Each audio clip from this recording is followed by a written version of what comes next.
Mes frères, mes sœurs, chers amis, aujourd'hui je vous invite à un voyage, à un appel urgent et vital.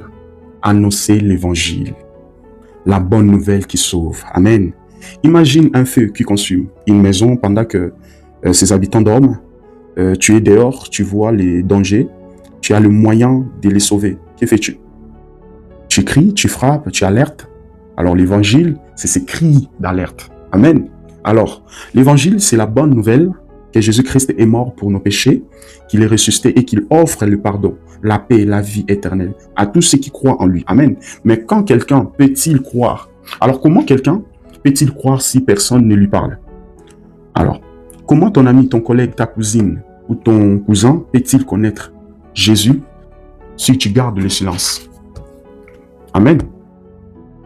Imagine, tu as trouvé le seul remède contre une maladie mortelle. Tu vas le garder pour toi? Non. Tu vas le partager avec tout le monde. Eh bien, l'évangile est ce remède. Amen. Dans Matthieu chapitre 28, verset 19, Jésus dit, « Allez, faites de toutes les nations des disciples. » Ce n'est pas un appel pour les pasteurs seulement. Ce n'est pas réservé à ceux qui prêchent avec un micro. C'est un appel pour chaque chrétien. Si tu as rencontré Jésus, tu peux parler des choses. Tu n'as pas besoin de tout connaître. Tu as juste besoin de partager ce que Dieu a fait pour toi. Amen. Pas besoin d'un micro ou d'une église pleine. Tu peux évangéliser en envoyant un message à quelqu'un, en priant pour une personne, en publiant un verset ou un témoignage sur le réseau et en partageant ton histoire. Amen. Il y a un passage biblique c'est en Jean chapitre 4 qui me fait rappeler à la femme samaritaine. N'était pas une théologienne. Elle venait juste de rencontrer Jésus et elle a dit, venez voir un homme qui m'a tout dit ce que j'ai fait.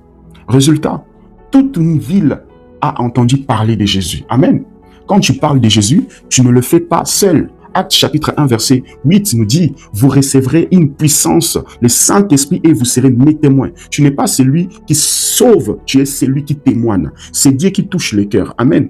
Tu crois peut-être que les gens ne veulent pas entendre, mais en réalité, ils ont faim de paix, d'amour, d'espérance. Et tout cela se trouve en Jésus. Amen. Quelqu'un entend ton témoignage, quelqu'un attend ta voix, quelqu'un attend ton invitation. Tu n'es pas ici par hasard. Ce message t'est destiné parce que Dieu t'aime profondément. Tu sais, beaucoup pensent qu'il faut être parfait pour venir à Dieu, mais c'est faux. Dieu ne cherche pas des gens parfaits. Il cherche des cœurs sincères. Amen. La Bible dit dans Romains chapitre 3, verset 23, tout ont péché et sont privés de la gloire de Dieu. Ces péchés, ce sont toutes les choses mauvaises que nous faisons, mentir, haïr, rejeter Dieu, vivre pour nous-mêmes.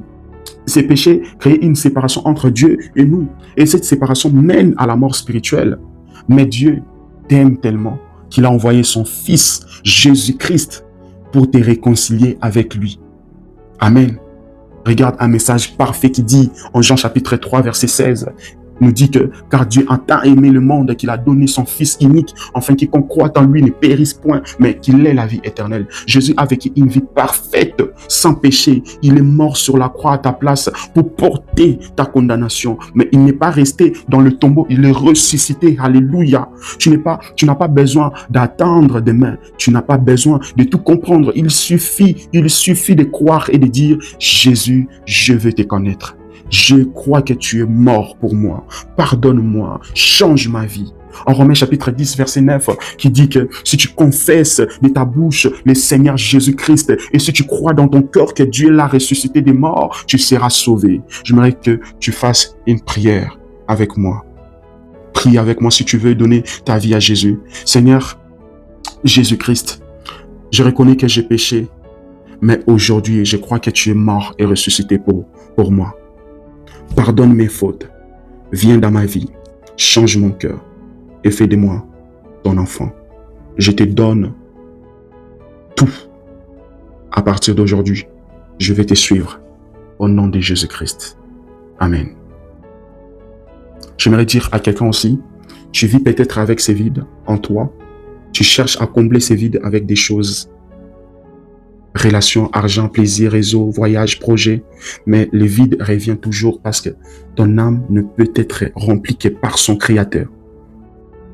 Ecclésias chapitre 3 verset 11 dit que Dieu a mis dans le cœur de l'homme la pensée de l'éternité. Alors, le péché n'est pas juste faire des fautes, c'est une nature intérieure qui te coupe de Dieu. Tu veux vivre bien extérieurement, mais être mort spirituellement. Amen. Tu n'es pas simplement une créature, tu es une fille, un fils que Dieu attend. Il te cherche depuis longtemps. Quand Adam a péché, Dieu a dit, où es-tu? Il pose la même question aujourd'hui. Où es-tu? Mon frère, ma sœur, où es-tu? Où es-tu? Où es-tu?